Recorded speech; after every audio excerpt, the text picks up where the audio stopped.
coming off that Bama win, if there was any doubt that Florida State wasn't going to be able to get up from this one, they put that to bed early, 77-3. Huge win for the Noles coming off that win against Alabama. Josh, if you would have been inside Doak Campbell Stadium today at your alma mater, you would have saw some playing time today as the Seminoles emptied the bench in this 77-3 victory over the East Texas A&M Lions, matching their win total from a year ago. Florida State looking more like the ACC champs from 2 years ago, a 23-4 record over that 2-year span than they did last year's miserable 2-10 season. Mike Norvell made staff changes. They hit the transfer portal hard. And those guys were some of the difference makers today. Tommy Castellanos, 8 of 11, 237 yards, 3 touchdowns. Deuce Robinson, a couple touchdown grabs.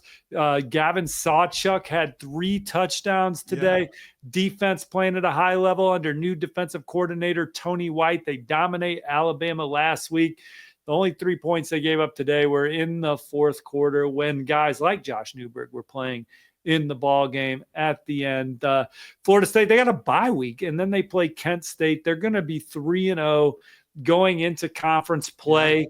And the Seminoles, they got a lot of prospects out there that they're trying to flip. In target numero uno is Derek Cooper, the number 2 running back in the country. He is committed to Texas right now. But when he committed to Texas, he even communicated with the Florida State staff. I want to see how you guys look this year. He grew up a Florida State fan. Everyone knows that the Seminoles were a program to watch early in his recruitment that kind of pivoted to Miami. Then you had Georgia, obviously, Ohio State. Texas wins out with a modern recruiting win at the end of the summer. Florida State knows what it looks like for Derek Cooper in a modern recruiting sense. They're going to play well this year. They're going to circle back and they're going to go all in on Derek Cooper. And it's going to be interesting to see what happens in that recruitment moving forward. Mm-hmm. Miami involved with Cooper, got him on campus last Sunday for the win over Notre Dame.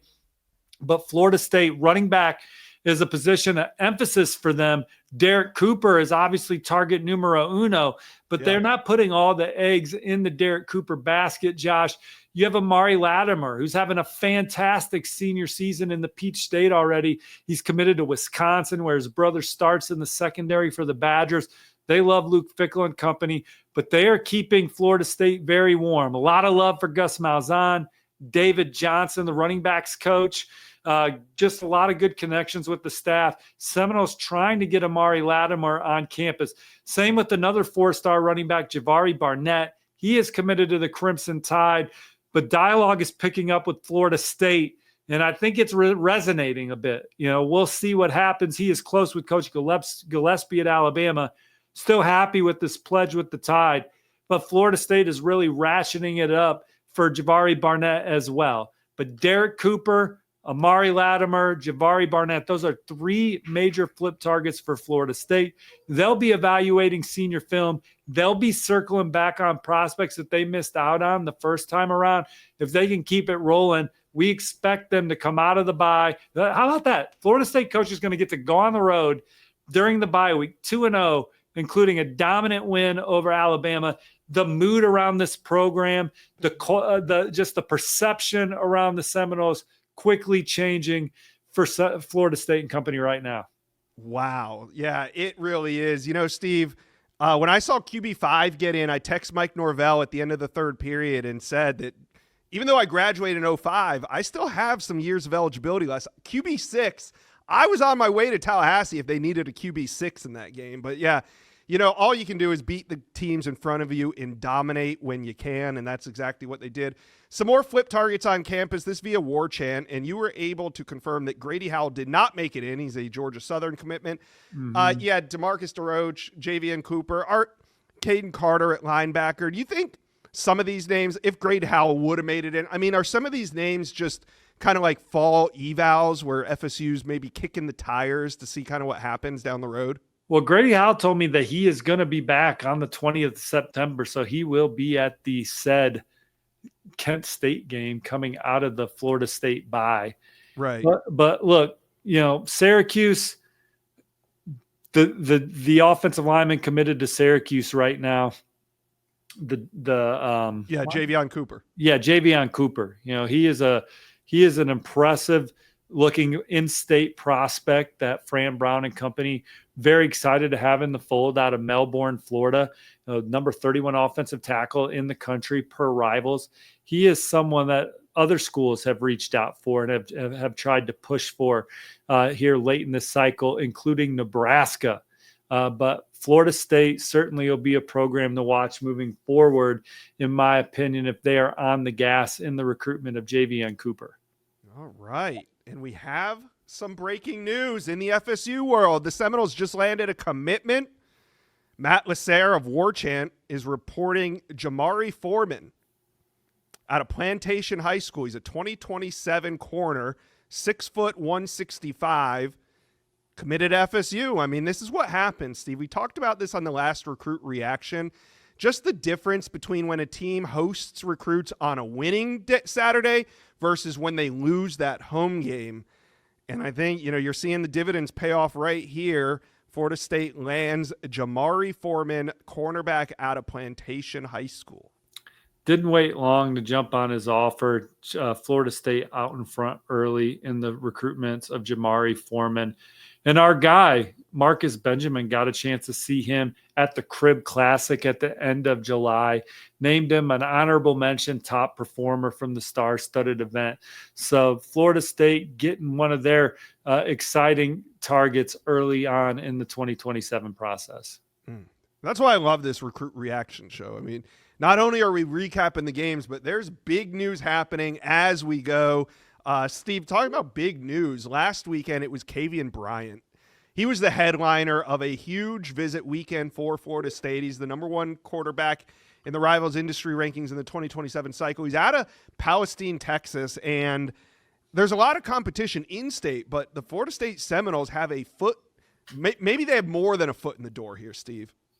Well, obviously talked to the Bryant camp last weekend, talked to some people that spent time with him during his visit to Florida State, which was almost a 3-day visit, got in time for the game against Alabama, stayed into Monday with the staff. His visit included spending time with the basketball staff, but loves the fit at Florida State, loves the path to the field early. Again, from a modern recruiting standpoint, I think the Seminoles are going to be very competitive on the Kavian Bryant front as well.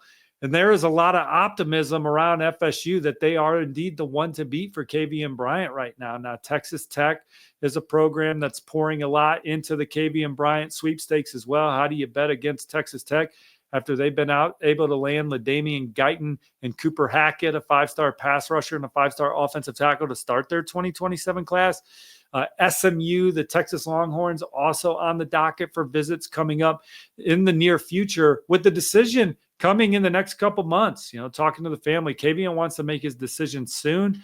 And Florida State is a program that has picked up a ton of momentum. They were always one of his favorites with his relationship with the staff.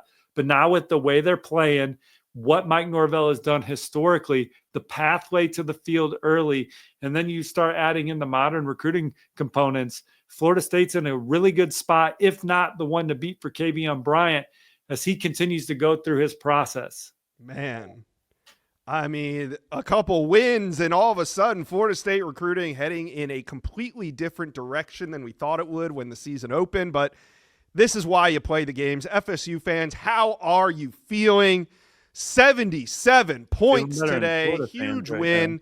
The momentum carries over. Talk to us. I mean, did you guys have to recalibrate your win totals? Josh, when you predicted Florida State to win the first game of the year. What was your win-loss over/under for the Noles before? I had right around 7, I had 7, which, 7 wins coming off a 2-win season is a heck of a turnaround, but I don't know if 7 wins was going to, it depends who you beat in those 7 wins, but I don't know if 7 wins was going to save Mike Norvell's job.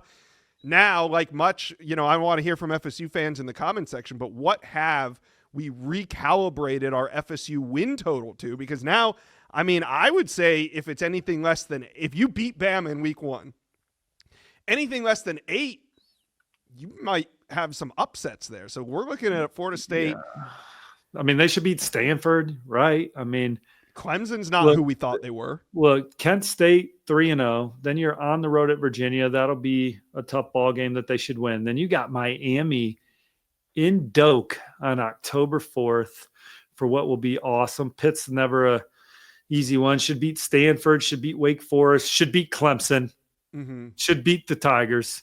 Yeah. Virginia The Tech, way they played today. Virginia Tech at home, NC State. So we'll see. USF's about to try and put one here through the uprights, Yeah, Josh. it's going over my shoulder right now. This is it for the Bulls and the Gators here. But Florida State fans, tell me, what's your new win total?